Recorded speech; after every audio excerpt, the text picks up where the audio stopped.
As I look across the room and I see the photograph of my dad playing poker, one thing about my father that was very special was he really had interests in many different fields.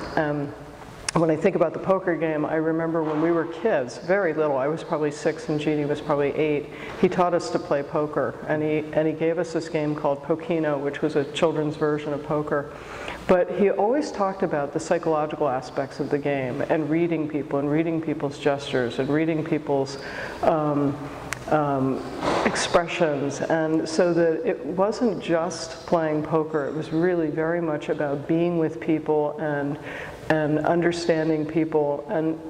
that spilled over into his absolutely loving to go to street-side cafes and watch people. He was real,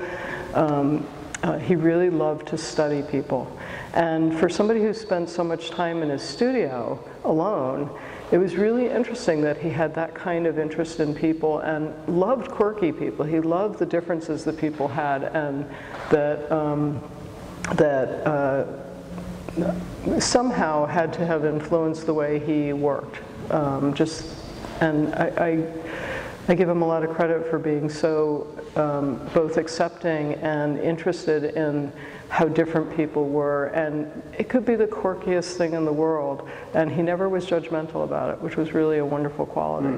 and probably in part what influenced me to become a psychologist.